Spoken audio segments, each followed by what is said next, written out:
রংপুরে স্বাস্থ্য খাতে জনবল সংকট দূর করতে কাজ করছে সরকার, মন্তব্য দুর্যোগ ব্যবস্থাপনা ও ত্রাণ মন্ত্রী।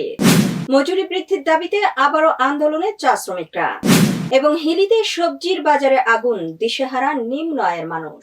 দর্শক, সোনালী নিউজের আজকের আয়োজন সোনালী সারাদিনে সবাইকে স্বাগত। দিনের শীর্ষ নিউজগুলো নিয়ে সাথে আছি সুমি আহসান। শুনছিলেন শিরোনাম, এবারে বিস্তারিত।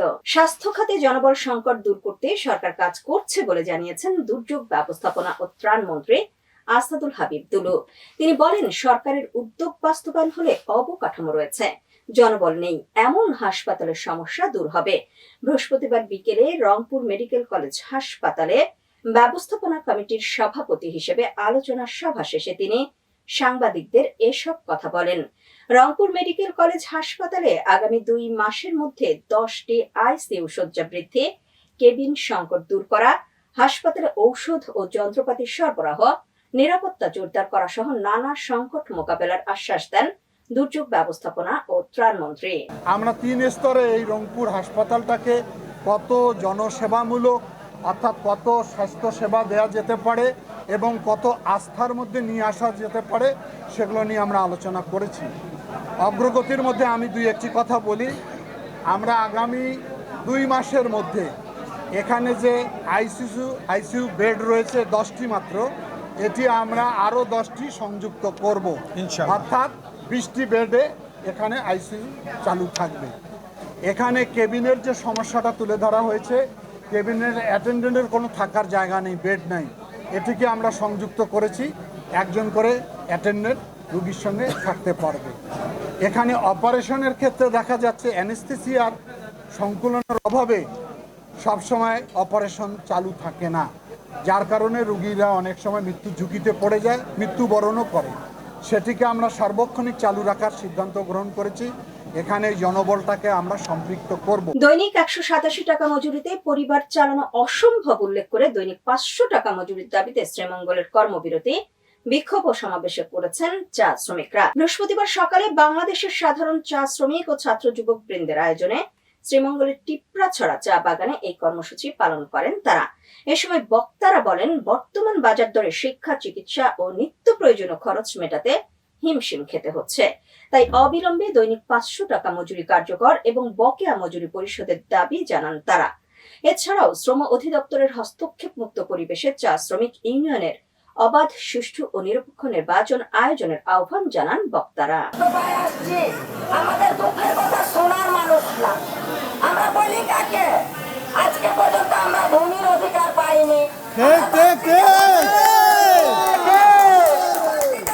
এই বাড়তি একজন লেখে সরকারি দুয়ারে নিয়ে যান।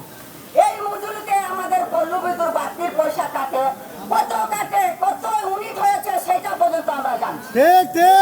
পর্যন্ত আমরা ভূমির অধিকার পাইনি। আমরা 1 কেজি যদি 24 কেজি পাতি তুলি তো 177 টাকা বেতন আমাদের হয়, আর বাকিটা যারা তুলি আমরা সেটা আমাদের 5 টাকা মজুরি। রাজধানীর আশুলিয়ায় বিকাশের ই-মানি আত্মসাতের চাঞ্চল্যকর ঘটনায় গ্রেফতার হয়েছেন 2 কর্মকর্তা। সাভারের আশুলিয়ায় নাইফা ট্রেড বিডি নামে এক প্রতিষ্ঠানে ঘটেছে এই ঘটনা।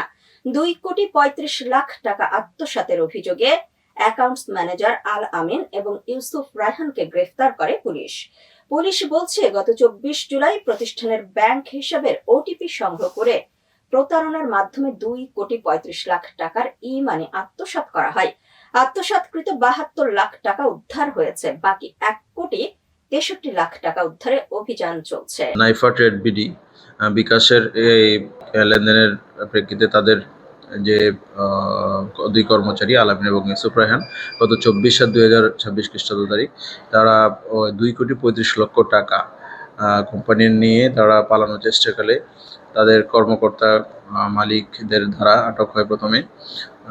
পরবর্তীতে তাদের জিজ্ঞাসাবাদে জানা যায় যে তারা 60 লক্ষ টাকা তাদের কাছ থেকে উদ্ধার করে, আর বাকি টাকাগুলো বিভিন্ন জায়গায় তারা ছড়িয়ে ছিটিয়ে দেয়। এর প্রেক্ষিতে আসলে এখানে একটি মামলা রুজু হয়।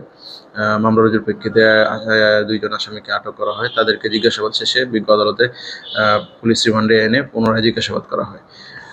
আসামি ইউসুফ রায়হানের স্বীকারোক্তিমূলক স্বীকার করার মতে তার বাসা থেকে পুনরায় আরও 10 লক্ষ টাকা উদ্ধার করা হয়। উক্ত টাকা উদ্ধারপূর্বক জব্দ করা হয়। পরবর্তীতে তাকে আজকে আবার পুনরায় জিজ্ঞাসাবাদের জন্য বিজ্ঞ আদালতে পুলিশ রিমান্ডের আবেদন সহ প্রেরণ করা হয়েছে। দিনাজপুরের হিলিতে বেড়েছে সব ধরনের সবজির দাম, বিপাকে পড়েছেন নিম্ন আয়ের সাধারণ মানুষ। আরো জানাচ্ছেন সহকর্মী সামিউল ইসলাম আরিফ।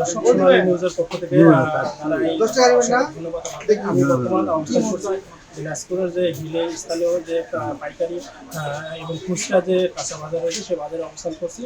তবে আমি আপনাদের একটা বিষয় জানিয়ে রাখি যে কিন্তু বর্তমানে কিন্তু হিলে যে বাজার রয়েছে সে বাজারে কিন্তু প্রতিটি সবজির দাম কিন্তু 20 থেকে 30 টাকা।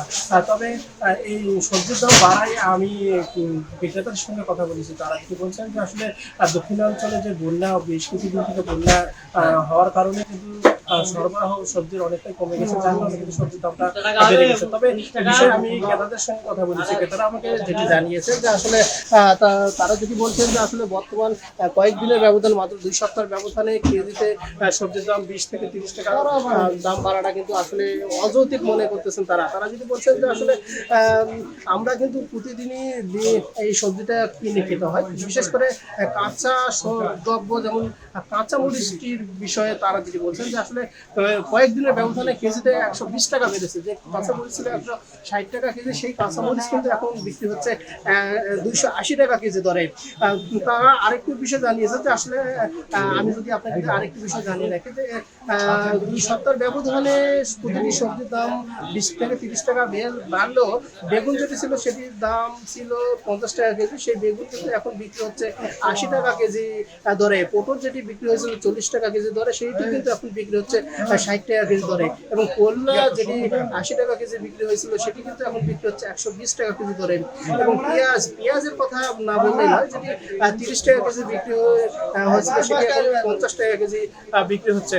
তবে এই বিষয়ে আমি যদি একটু বিক্রেতার সঙ্গে কথা বলি, বিক্রেতার কাছ থেকে আমরা একটু জানতে চাচ্ছিলাম যে আসলে এই সবজির দাম বৃদ্ধি হওয়ার কারণ কি এবং আসলে কাঁচা মরিচের দাম এত বৃদ্ধি হওয়ার কারণ কি, আমি তার কাছে একটু জানতে চাই। আসলে কাঁচা মরিচের দামটা বৃদ্ধি হওয়ার কারণটা একটাই হবে, বৃষ্টি বৃষ্টির কারণে দামটা বেশি বর্তমান গাছ করে যাচ্ছে, মানে বাজার কম, দামটা বেশি হচ্ছে।